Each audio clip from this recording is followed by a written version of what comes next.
ഒരു വെയിൽ നിറഞ്ഞ പ്രഭാതം. ലില്ലി എന്ന കുഞ്ഞുമുയൽ സന്തോഷത്തോടെ തന്റെ മാളത്തിൽ നിന്ന് ചാടി പുറത്തേക്ക് വന്നു.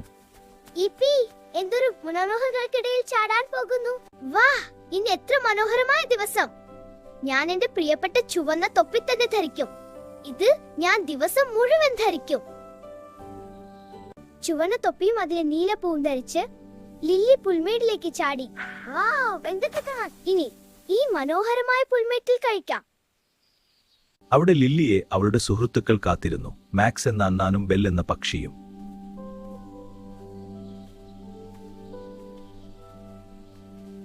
Hi lily. നമുക്ക് ഒരുമിച്ച് കഴിക്കാം. അതെ, നമുക്ക് കഴിക്കാം മാക്സ്. വരൂ. ഒരുമിച്ച് കഴിക്കുന്നു. അതെ, നമുക്ക് ഓടിക്കളിക്കാം, പറന്നു ചിരിക്കാം.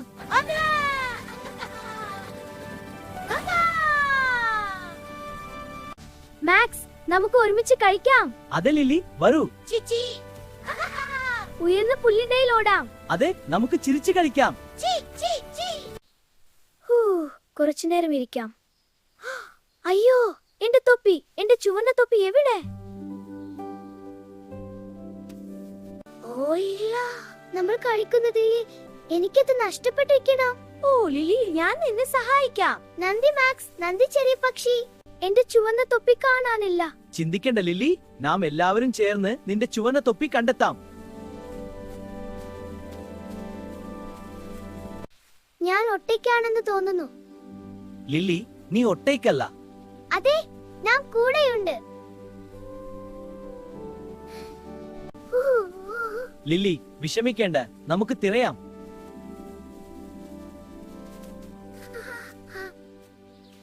ഇവിടെ ഇല്ല. ഒരു പക്ഷേ എനിക്കത് ഒരിക്കൽ കണ്ടെത്താനാവില്ലേ?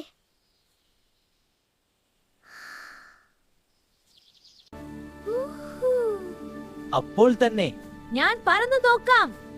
എല്ലാവരും നോക്കൂ, പൂക്കളുടെ അടുത്ത് എന്തോ ചുവപ്പ് നിറം കാണും. ഞാൻ ഉയരത്തിൽ പറന്നു നോക്കാം. മൂവരും ഓടി എന്റെ ചുവന്ന തൊപ്പി കാട്ടിൽ ആടിക്കൊണ്ടിരിക്കുന്നു.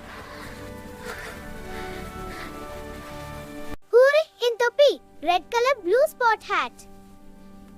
എനിക്ക് സഹായിച്ചതിന് നിങ്ങൾക്ക് രണ്ടുപേരും വളരെ നന്ദി. അല്ലേ ഒരു ചെമ്പുതൊപ്പി നീലപ്പുള്ളി? സുഹൃത്തുക്കൾ അതിനല്ലേ. സ്നേഹവും സൗഹൃദവും എപ്പോഴും വിജയം നേടും.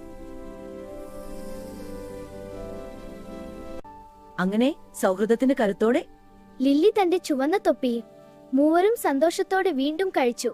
സുഹൃത്തുക്കൾ ഉണ്ടെങ്കിൽ ഏതൊരു പ്രശ്നവും പരിഹരിക്കാം.